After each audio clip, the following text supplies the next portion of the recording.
వీరు 60 ఏళ్ళు దాటిన తర్వాత ఎక్కువగా రాయడం గమనించాను. వీరి కథలు చాలా హాయిగా చదివించే గుణాన్ని కలిగి ఉన్నాయి. నాలాంటి సైన్స్ పరిశోధకులను కూడా వీరి కథలు ఆకట్టుకునే విధంగా సాగాయి. మనుషులంతా కలిసిమెలిసి జీవించడం ఎలా అనే ప్రశ్నకు రాజుగారి కథల్లో సమాధానం దొరుకుతుంది. ఉమ్మడి కుటుంబం వల్ల ప్రయోజనాలు వీరి కథలు వివరిస్తాయి. విలన్లు వీరి కథల్లో అసలు కనిపించరు. మనము నివసిస్తున్న ప్రాంతం ఆదర్శ సమాజంగా ఉండాలని వీరు కథల ద్వారా కోరుకుంటున్నట్లు అర్థమైంది. వీరికి ఈ పుస్తకం మంచి పేరు ప్రఖ్యాతులు తీసుకురావాలని మనస్ఫూర్తిగా కోరుకుంటున్నాను. సో ఇందులో ఉన్నట్లు మన సామాజిక సమస్యలనే ఎక్కువగా ప్రతిబింబిస్తూ ప్రస్తుత రచయితలు కథలు కానీ లేదా నావల్స్ కానీ ఇంకోటి కానీ సాహిత్య రూపంలో అందిస్తున్నారు. But what is the impact of this on the society? పూర్వం విప్లవ రచయితలు ఉండేవాళ్ళు.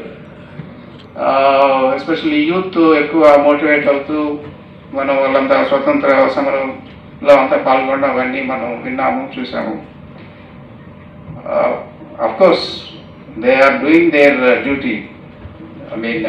రచయితలు, కవులు సమాజాన్ని ఉత్తేజపరచవలసిన బాధ్యతని వాళ్ళు నెరవేరుస్తున్నారు.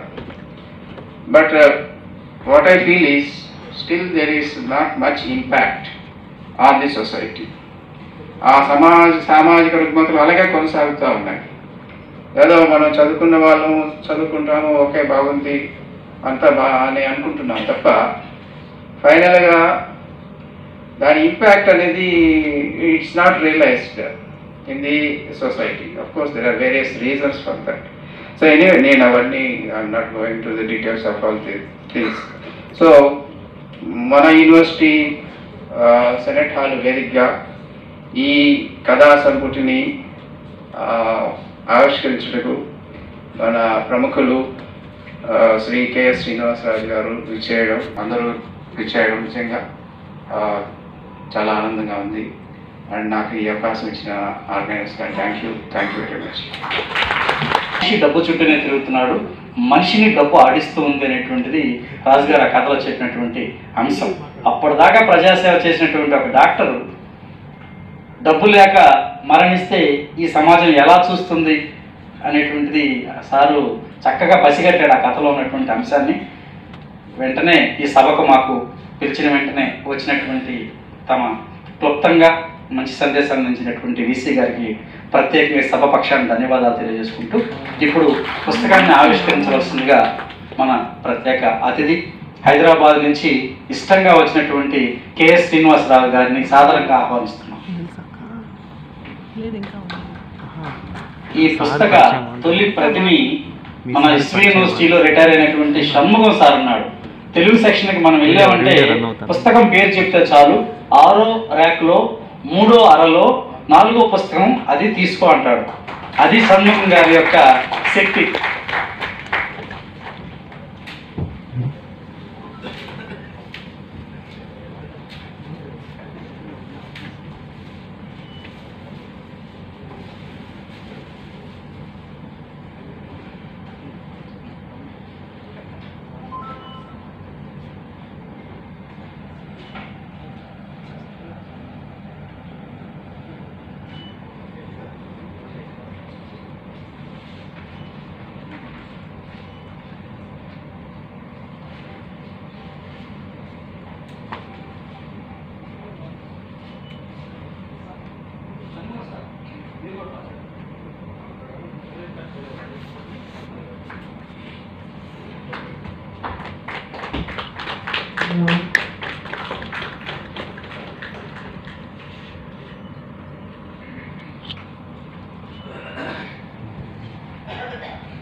ఎందుకంటే ఇక్కడ తెలుగు రచయితలకు అందరికీ ఈ వెంకటేశ్వర యూనివర్సిటీలో తెలుగు సబ్జెక్ట్ చదివినటువంటి వాళ్ళకి చిత్తూరు జిల్లా రచయితలకు షణ్ముగం గారు ప్రముఖులు.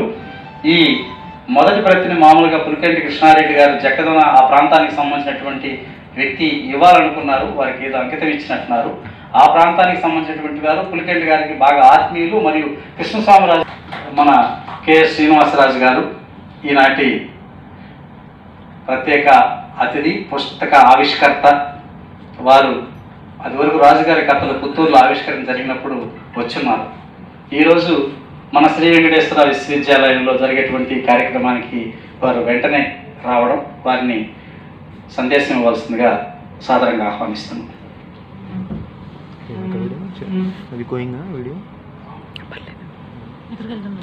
అదేవిధంగా ప్రొఫెసర్ మేడం ఎలిజబెత్ గారికి, మన పుస్తక సమీక్ష చేయబోయే రమేష్ బాబు గారికి, మా యొక్క రక్త సంబంధికులు, మాది జస్ట్ ఒక 2 ఇళ్ళు మధ్యలోనే నాకు రచయితలు, కవులు, అదేవిధంగా వీటిని ఆదరించేటటువంటి వాళ్ళు, అంటే నా ఒకటి వాళ్ళు, దీన్ని లైక్ చేసేటటువంటి వాళ్ళు, అదేవిధంగా ఇటువంటి కార్యక్రమానికి మనకు సెనేట్ హాల్ రీజనబుల్గా నేను లెక్క పెడుతూ ఉన్నా ఎంతమంది వచ్చి ఉంటారనేసి. సుమారుగా 100కు 2 తక్కువ 2 ఎక్కువలో మొత్తం వేదిక మీద కొంత కలిపితే మనకు ఉన్నారు. ఇది కూడా పెద్ద నిలబెట్టుకోవాలనే దాని పట్ల ప్రేమ పెంచవలసిన అవసరము, ప్రేమ పెరగవలసిన అవసరము ఎంతైనా ఉంది అని నేను నమ్మేటటువంటి వాడిని.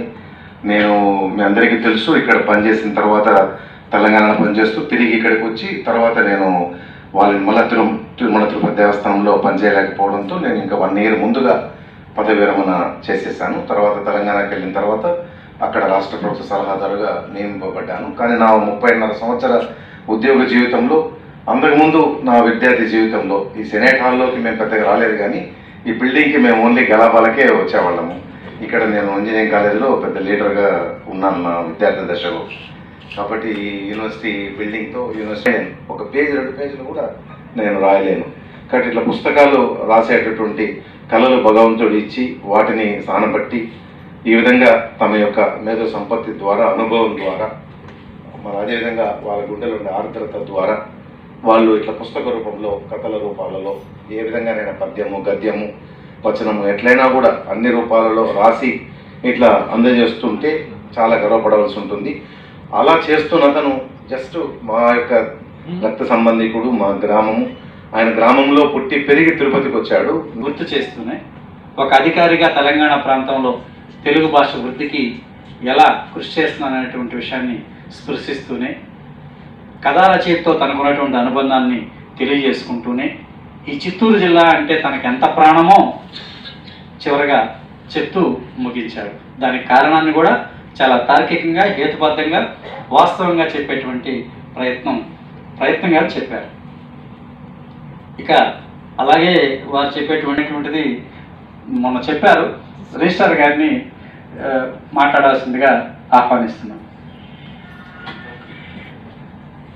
సాహిత్య పరిశోధన సంస్థ ఆధ్వర్యంలో ఈనాడు జక్కదొన పుస్తక ఆవిష్కరణ సభకు విచ్చేసిన ప్రతి ఒక్కరికి పేరు పేరున నా నమస్కారాలు.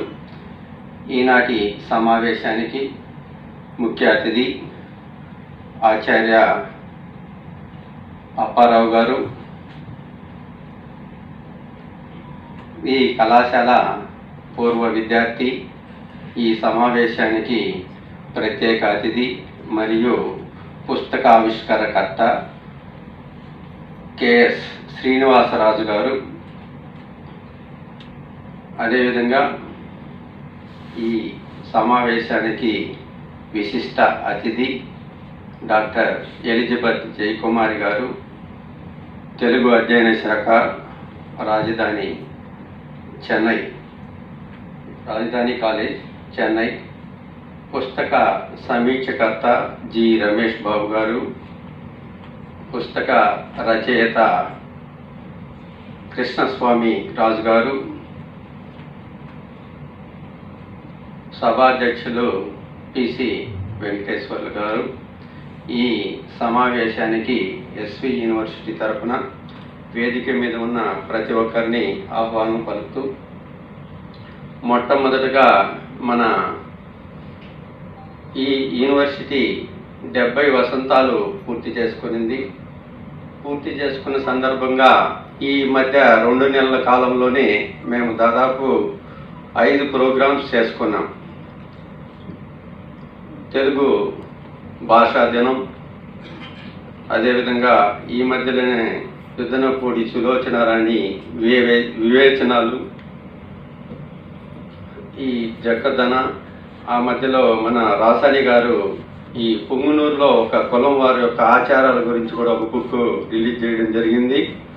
ఆ భాషా దినోత్సవం రోజు కూడా ఒక బుక్ రిలీజ్ చేయడం జరిగింది. మేము సార్ చెప్పినట్టుగా మాకు తెలుగులో అంత ప్రావీణ్యం లేకపోయినా ఈ మధ్యలో మేము ఈ ప్రోగ్రామ్స్కి అటెండ్ కావడం వలన మేము కూడా కొన్ని తెలుగు బుక్స్ చదువుకుంటున్నాం. ముఖ్యంగా మన శ్రీనివాసరాజు గారు ఆ వెంకటేశ్వర స్వామి పేరుతో వెలిసిన ఈ విశ్వవిద్యాలయంలో సార్కి ఆ భగవంతుడు దాదాపు 8 సంవత్సరాలు సేవ చేసే భాగ్యం కలిగించాడు. ఆ శ్రీనివాసుని ద్వారా మేము ఈ శ్రీనివాసుని ద్వారా చాలా సార్లు ఆ దేవుడు దర్శన భాగం మాకు కలిగింది. దానికి సార్కి ఈ సభాముఖంగా ప్రత్యేక ధన్యవాదాలు కూడా తెలియజేస్తున్నాను. సారు చెప్పినట్టుగా నాకు చిత్తూరు జిల్లా మీద చాలా మమకారం అని మీకు కొంతమందికి తెలిసి ఉండొచ్చు, కొంతమందికి తెలియకుండా ఉండొచ్చు. సారు మన తిరుపతిలో ఈ శ్మశాన వాటికలు వైకుంఠధామము, గోవిందధామము, వైకుంఠధామము గోవిందధామము ఒక భక్తుల ద్వారా సారు ఏర్పాటు చేయడం జరిగింది. మనం కరోనా కాలంలో మనం చూసాం, చనిపోయిన వ్యక్తి దగ్గరికి ఎవ్వరూ వెళ్ళడానికి సాహసించకుండా, పొడిస్తే కూడా మళ్ళీ ఆ రోగం వేరే వాళ్ళకి అంటుకుంటుందని గాలి ద్వారా, అదేవిధంగా కాల్స్తే కూడా అంటుకుంటుందని, అటువంటి సమయంలో మన గోవిందధామము మనకు ఏ విధంగా ఉపయోగపడింది అనేది మనకందరికి కూడా తెలిసిన విషయం. అదేవిధంగా మా ఆఫీసర్స్ క్లబ్ సారు ఇక్కడ చేరిన తర్వాత షటిల్ ఆడేదానికి మాతో పాటు వచ్చేవాళ్ళు. అది కూడా అదేవిధంగా ఆ కథను ఒక స్కూల్లో 500 కంటే ఎక్కువ మార్కులు వస్తే వాళ్ళని విమానంలో ఎక్కిస్తామని ఒక ఊరి రైతు, అంటే దేవలంపేట స్కూల్, అది కూడా పేరు రాశారు సారు. నేను మొత్తం చెప్తే చాలా దూరం వెళ్తుంది. ఆ స్కూల్లో ఒక ఉమాపతి అనే రైతు ఆ పిల్లల్ని 500 కంటే ఎక్కువ మార్కులు సంపాదించిన పిల్లల్ని విమానంలో తీసుకెళ్ళి చెన్నైలో మెరీనా బీచ్, చెన్నైలో ఉండేవన్నీ చూపిస్తాడు. దాన్ని ఒక విద్యార్థి ఆ ఎయిర్పోర్ట్, అంటే అబ్బాయి చిన్నప్పుడు స్కూల్లో చదువుకుంటూ రైల్వే స్టేషన్ గురించి రాశారు. వెంకటపతి రాజు వారిపేట, వెంకట నరసింహరాజు వారిపేట. ఆ పిల్లాడు చదువుకుంటూ విమానం కనిపెట్టింది ఎవరు అని అడిగితే ఫస్ట్ ఆ పిల్లోడు లేచి చిన్న చెడ్డీ వేసుకుని, చిరిగిపోయింది చెడ్డీ, అది సార్ రాసింది, జేబులో చేపెట్టుకుని రైట్ సోదరులు అంట. అప్పుడు సైన్స్ టీచర్ ఒక పెన్సిల్ అతనికి ఇస్తాడు, బహుకరిస్తాడు. ఆ పిల్లవాడు రైల్వే స్టేషన్లో కూర్చుంటే పైన విమానం వెళ్తూ ఉంటుంది. ఆ విమానంలో మనం ఎప్పుడు ప్రయాణిస్తామని అనుకుంటూ రైలు చాగుతుంది. అందులో నుంచి ఒక కన్నడ పిల్లోడు ఒకడు దిగుతాడు. వాటర్ పట్టుకుని అబ్బాయిని, ఏం చేస్తున్నావు, నువ్వు ఇక్కడ ఉన్నావు, మీది ఏ ఊరు అంటాడు. నీకు మా ఊరి పేరు తెలీదా అంటే, మీ ఊరేమన్నా బాంబేనా, మీ ఊరి పేరు తెలీదని అడుగుతావు. మా ఊరి పేరు ప్రపంచానికే తెలుసు, ఇంత పెద్ద పేరున్న రైల్వే స్టేషను ఎక్కడ లేదని చెప్పి అబ్బాయి చదువుకుని ఉద్యోగం వస్తుంది. ఇంటికొచ్చి ఆయన సాఫ్ట్వేర్ ఉద్యోగి అవుతాడు. ఆ విమానం కోసం ఎయిర్పోర్ట్కి వస్తే ఒక 4 పిల్లలు, వాళ్ళ ఫ్రెండ్ తీసుకొస్తాడు. ఒక 4 పిల్లలు కనిపిస్తారు. వాళ్ళంతా చాలా పూర్ పిల్లలు. వీళ్ళు ఎందుకు ఇక్కడికి వచ్చారు, ఏమైనా దారి తప్పి వచ్చారని అతను అడిగితే, లేదు మా సార్ తీసుకొచ్చాడు అంటే అతనికి డౌట్ వచ్చింది. అంటే వీళ్ళ పిల్లల్ని తీసుకుపోయి ఎక్కడన్నా హోటల్స్లోనే ఎక్కడన్నా పెడతారేమో అని అనుకుని ఆ పిల్లల్ని అడిగితే, లేదు మా మాస్టర్ వచ్చాడు, మా మాస్టర్ చెన్నైకి తీసుకుని వెళ్తాడు అంటే అప్పుడు కూడా ఇతనికి డౌట్ వచ్చి వాళ్ళ మాస్టర్ని అడిగాడు, ఎవరండి మీరు అతన్ని అడిగితే, నేను వాళ్ళ టీచర్ని, ఈ పిల్లలకి 500 మార్కుల కంటే ఎక్కువ వచ్చింది, ఉమాపతి అనే రైతు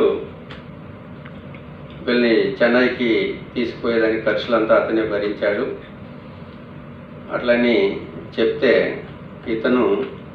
ఇతనులో కూడా అటువంటి ఆలోచన వచ్చి వాళ్ళ స్కూలు నాగలాపురం స్కూల్లో నెక్స్ట్ ఇయర్కి 10th 500 కంటే ఎక్కువ మార్కులు వస్తే మొత్తం నేను వాళ్ళకి ఖర్చు పెట్టి హైదరాబాద్ తీసుకెళ్తాను అంటే 6 మంది ఆ విధంగా పాస్ అయ్యారు.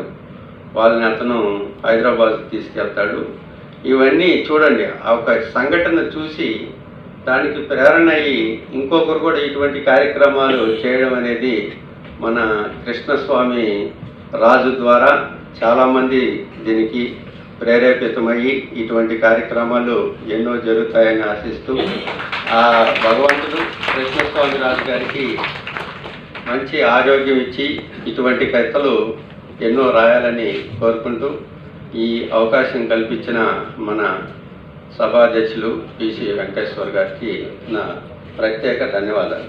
సభకు సభాధ్యక్షులుగా ఉన్న ఆచార్య పిసి వెంకటేశ్వర్ గారికి, అలాగే ముఖ్య అతిథిగా విచ్చేసినటువంటి ఉపకులపతి గారు ఆచార్య సిహెచ్ అప్పారావు గారికి, అలాగే గౌరవ అతిథిగా తమ ఇచ్చేసి చక్కగా సమీక్షలో ఒక భాగంగానే సమీక్ష చేసినటువంటి రిజిస్ట్రార్ గారు ఆచార్య ఎం భూపతి నాయుడు గారికి, అలాగే పుస్తక ఆవిష్కరణ చేసి సందేశాన్ని ఇచ్చిన ఐఏఎస్ గారు శ్రీ కెఎస్ శ్రీనివాస్ గారికి, శ్రీ రమేష్ బాబు గారికి, రచయిత అయినటువంటి శ్రీ ఆర్సి కృష్ణస్వామిరాజు గారికి కూడా ఈ సందర్భంలో నమస్కారాలు తెలియజేస్తున్నాను. రమేష్ బాబు అనుకుంటూ ఉంటాడు, అయ్యో నేను చెప్పాల్సినవన్నీ కూడా సార్ చెప్పేశారే, ఇంకా నాకేముంది ఇంకా చెప్పాలి అని అనుకోవచ్చు. చాలా చక్కగా మీరు సమీక్ష చేసినట్టే ఉందండి భూపతి గారు. మరొకసారి అందరికీ నమస్కారాలు తెలియజేస్తూ, నాకు ఆర్సి కృష్ణస్వామిరాజు గారు ఎవరో కూడా ముందు తెలియదు. గత 3 ఏళ్ళుగా వారితో నాకు పరిచయం. మొట్టమొదట మద్రాసులో జననీ సంస్థ అనే ఒక సాహితీ సంస్థ తెలుగు సాహిత్య కార్యక్రమాలు చేస్తూ ఉంటారు. వారు అనేక పుస్తకాలు ప్రచురిస్తూ ఎక్కడ చూసినా జాషువా జయంతి కానీ ఇతరత్ర కార్యక్రమాలు చేస్తూ తెలుగు వారు మేమున్నాము అని నిరూపించుకుంటూ ఉంటారు. ప్రముఖ ఆచార్య నిర్మలా పళనివేలు గారు వారితో పాటు ఇక్కడ వచ్చేసినటువంటి మన్నా గంగాధర్ గారు అప్పుడప్పుడు ఆ కార్యక్రమాల్లో పాల్గొనేవారు. మరి వారు ఇక్కడ తిరుపతికి రావడంతో ఆ కార్యక్రమంలో వారిని మేము చూడలేకపోతున్నాం. ఆ రకంగా కొంచెం అలాగే చేస్తాం సార్ అని చెప్పాను. అప్పుడు పంపించారు. పుస్తకం అంతా చదివిన తర్వాత ఎంత బాగా మనకు చెప్పేటటువంటి సందేశం ఏమిటి అని అంటే, ప్రతి వ్యక్తి జీవితంలో ఎదుగుతాడు. ఎదిగినటువంటి వ్యక్తి ఎగిరిపోకూడదు. తనలాంటి చాలామంది పిల్లలు ఇంకా గ్రామాలలో ఉంటారు. ఈ ఎదిగినటువంటి వ్యక్తి ఎదగబోతున్నటువంటి వాళ్లకు కూడా తన చేతిని అందించి పైకి తీసుకురావాలి అని ఒక మహత్తరమైనటువంటి సందేశం ఉంటుంది.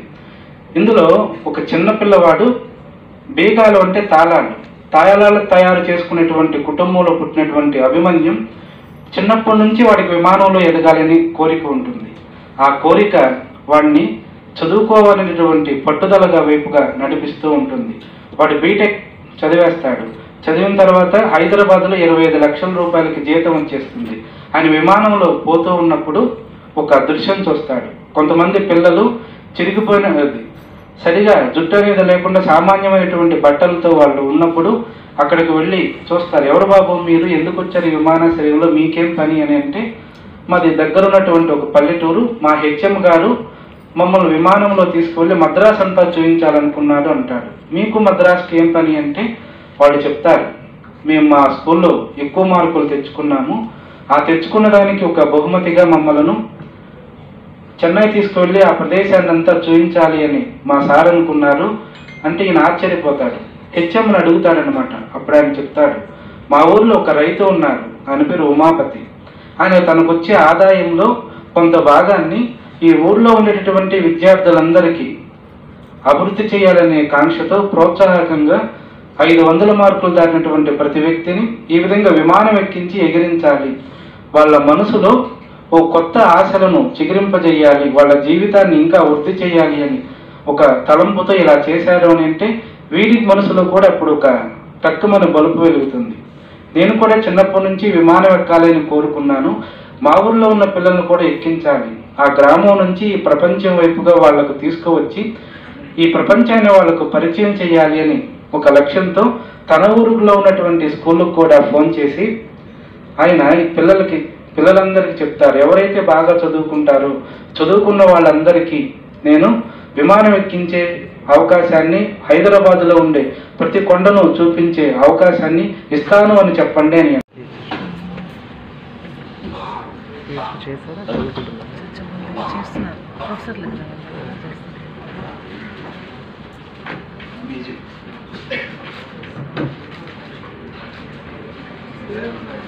భూపతి నాయుడు గారిని సహకరించవలసింది.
జర్నలిస్ట్గా అప్పుడు ఏమైందంటే నా cross section of the society బాగా చూడటం జరిగింది. అంటే దగ్గరగా మనం చూసేది ఏమి, లోపల ఏముంటుంది, ప్రజలు ఎలా ఉంటారు, ఎక్స్‌ప్లాయిటేషన్ ఎలా జరుగుతుంది, లింగ విచక్షణ ఎలా ఉంటుంది, ఇవన్నీ కూడాను బాగా దగ్గరగా అబ్జర్వ్ చేసే అవకాశం వచ్చింది.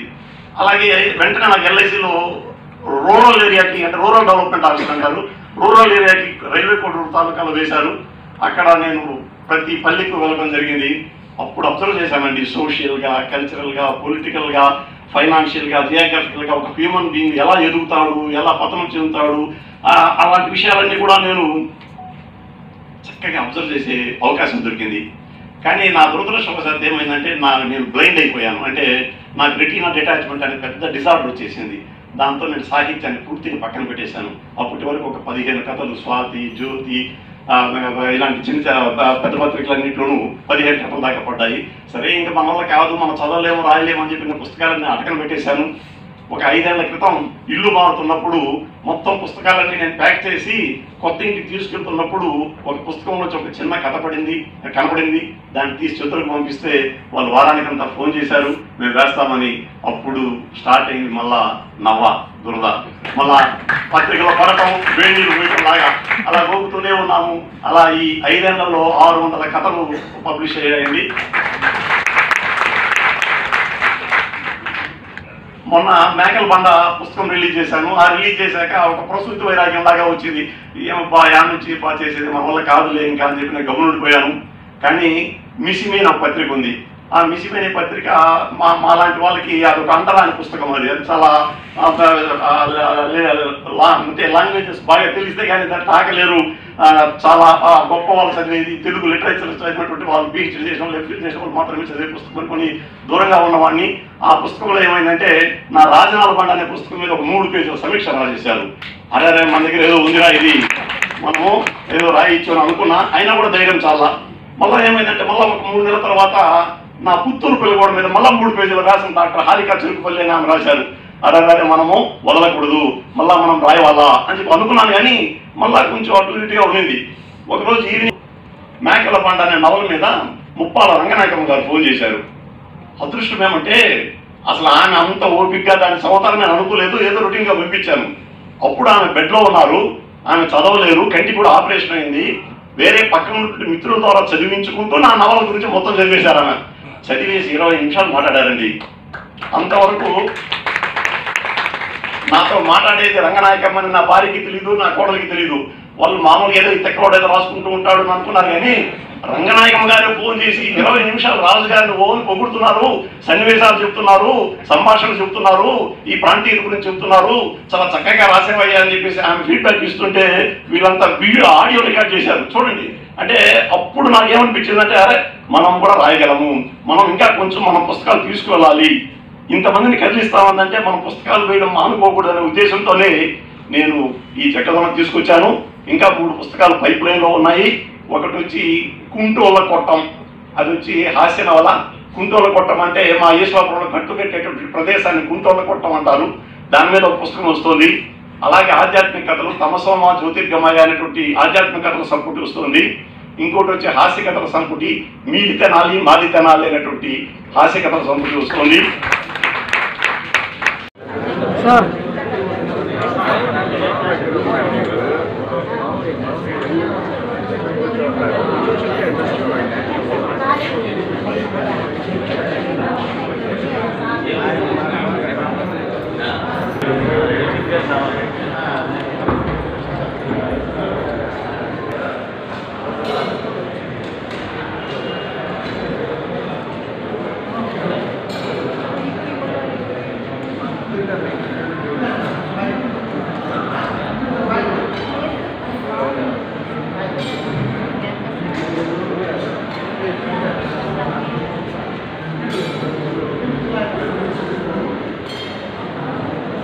Claro,